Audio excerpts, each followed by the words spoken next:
जय मुक्ताई. श्री दासमुक्ता लिखित जानोनी नेनते करी माझे मन, तुझी प्रेम खुण देऊनिया, या अभंगावरील कीर्तन चौथे. जानोनी नेनते करी माझे मन, तुझी प्रेम खुण देऊनिया, मग मी व्यवहारी असे न वर्तत, जेवी जळा आत पद्मपत्र. देखोने न देखे प्रपंच हा दृष्टी, स्वप्नीची या सृष्टी चेल्या जेवी. ऐकोने न ऐके निंदा स्तुती कानी, जेविका उन्मनी योगी राज.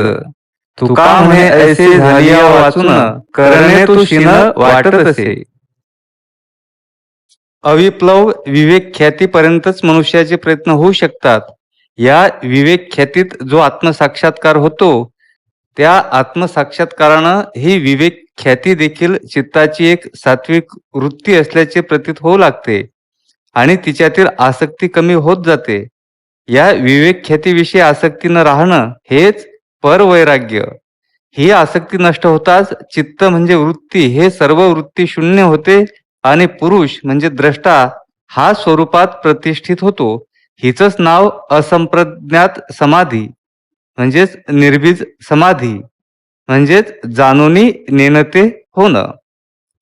यावेळी चित्तात कोणती वृत्ती राहत नाही, तथापि वृत्ती शून्य करणाऱ्या निरोधाचा परिणाम मात्र असतो. प्रारंभी असंप्रज्ञात समाधी क्षणिक अर्थात फार थोड्या वेळेपुरती असते, परंतु जसजसे हळूहळू निरोधाचे संस्कार हे व्युत्थानाच्या संस्कारांना नष्ट करीत जातात, तसतशी ही समाधी फार वेळेपर्यंत राहणारी होत जाते आणि हिची अवस्थाही परिपक्व होत जाते.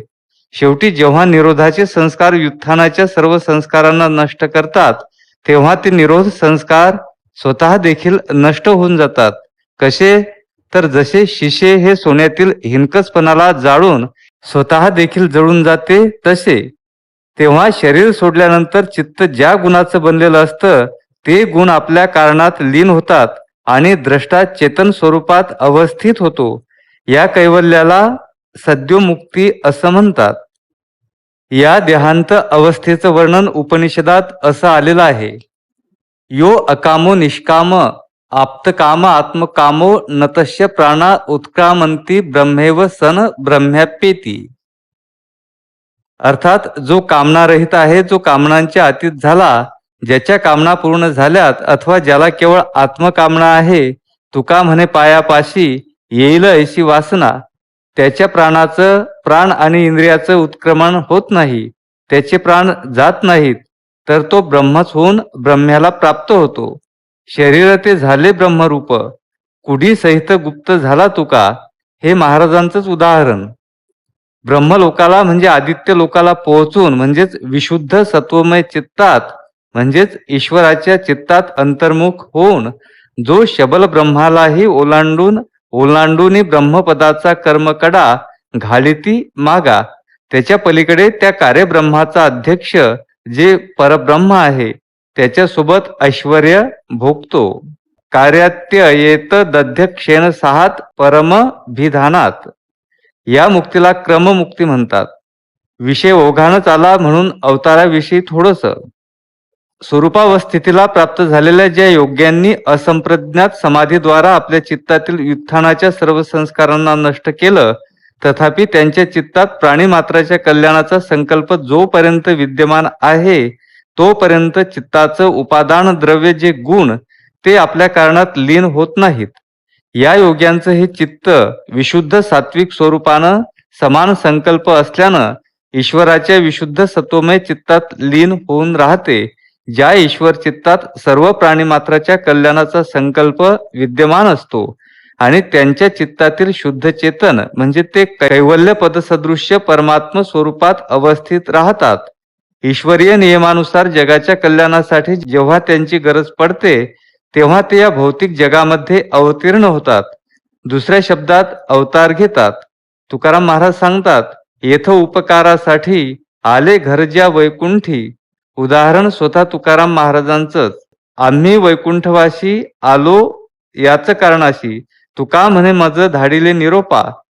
सृष्टी प्रयोजन संपल्यानंतर आम्ही जातो आमुच्या गावा, आमुचा राम राम घ्यावा. तुका जातो वैकुंठाला. असंप्रज्ञात समाधीमध्ये निरोधाचे संस्कारच शेष राहतात.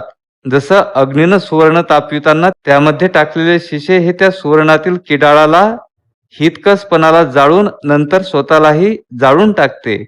तद्वतच निरोधापासून उत्पन्न झालेले संस्कार एकाग्रतेनं उत्पन्न झालेल्या संस्कारांना नष्ट करून स्वतः देखील नष्ट होतात. तेव्हा या संस्कार शेषाच्या निवृत्तीचंच नाव कैवल्य आहे. ज्या कैवल्याचा पुतळा ज्ञानेश्वर महाराज हे आहेत, अर्थात जे कैवल्य मूर्ती आहेत. असंप्रज्ञात समाधी आणि कैवल्य यामध्ये इतकंच अंतर आहे. अशी का अवस्था प्राप्त झाली म्हणजे मग अवघा आनंदी आनंदच. मागील शिनाचा परिहार आणि पुढे नाही शिन. मागील परिहार पुढे नाही शिन, अर्थात अवघ्या शिनाचे निवारण. अवघा निवारितो शिन, पुढती नाही जन्म मरण. अर्थात शिनभाग जातो आणि अवघा होतो आनंदी आनंद. भाग गेला शिन गेला, अवघा झाला आनंद. एकंदरीत भूत व भावी शिनाचा परिहार करणारी ही एकच अवस्था. या म्हणजे जाणूनी नेणते मन या अवस्थे व्यतिरिक्त वृत्ती सारूप्यात म्हणजे इतरत्र इतर वेळी सर्वावस्थेत शिनच शिन. म्हणूनच तर तुकाराम महाराज म्हणतात, तुका म्हणे ऐसे झाली या वाचून, करणे तू शिन वाटत असे. म्हणूनच शिन परिहारासाठी तुकाराम महाराज म्हणतात, जाणूनी नेणते करी माझे मन. सृष्टी नियमानं ही अवस्था कधीतरी प्राप्त होईलच. पाषाण देखील एक दिवस म्हणतील चिदानंद रूपः शिवोहम शिवोहम, पण सृष्टी नियमानं प्राप्त व्हायला प्रदीर्घ कालावधी लागेल. पौरुष प्रयत्नानं ती लवकर हस्तगत होईल. योग दर्शनानुसार ही अवस्था प्राप्त झाली म्हणजे प्रकृती कृतार्थ होते आणि तिच्या गुण परिणामक्रम समाप्तीला सुरुवात होते, अंती कैवल्य. कारण पुरुषाला म्हणजे जीवाला भोग मोक्ष घडवून देणं हेच तिचं म्हणजे प्रकृतीचं उद्दिष्ट असतं. प्रकाश क्रिया स्थितीशीलम भूतेंद्रियात्मकम भोगापवर्गार्थम दृश्यम. आणि पुरुषाला म्हणजे जीवाला भोग मोक्ष घडवून देण्याइतकी ती समर्थ असते.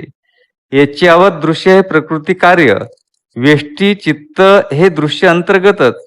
अर्थात दृश्य चित्ताचं प्रयोजन देखील पुरुषास भोगापवर्गार्थतेची प्राप्ती करून देणं हेच.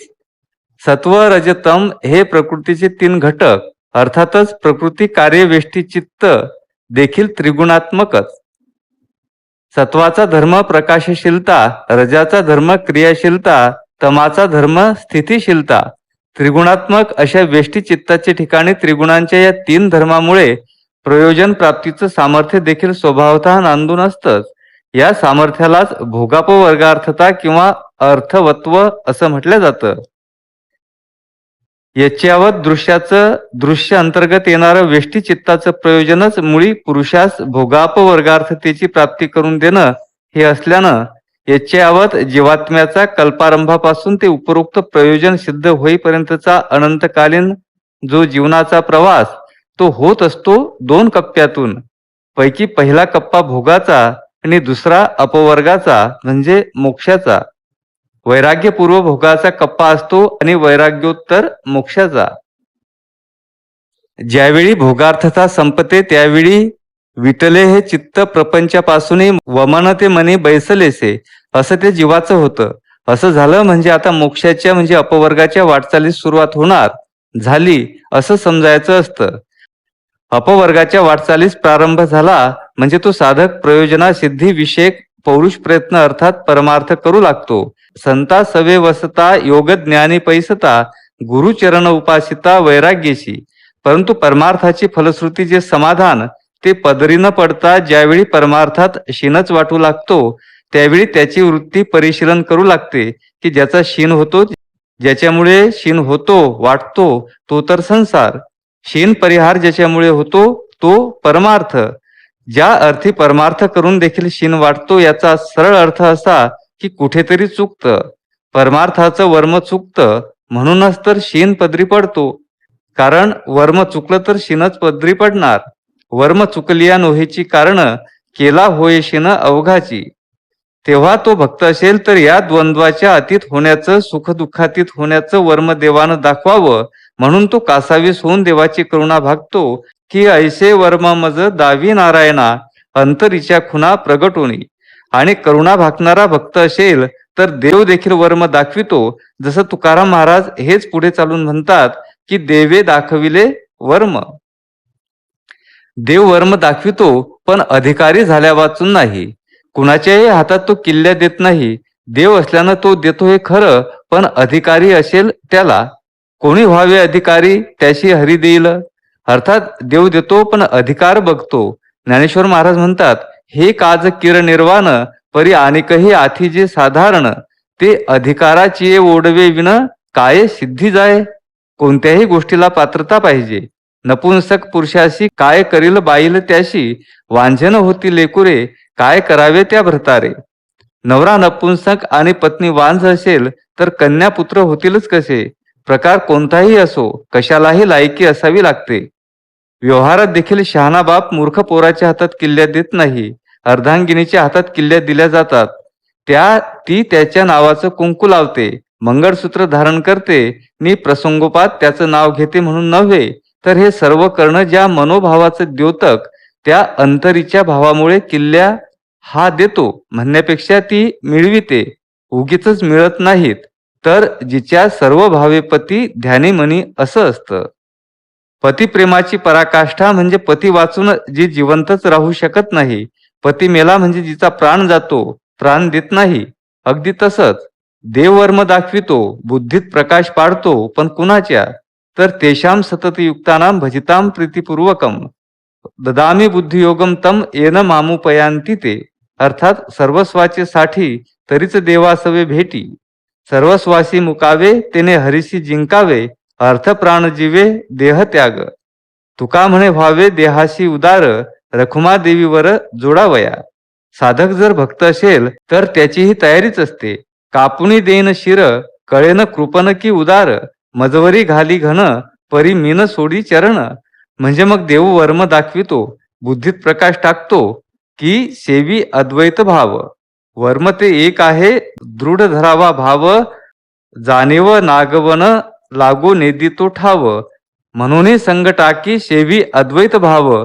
तुका म्हणे हाची संती मागे केला उपाव.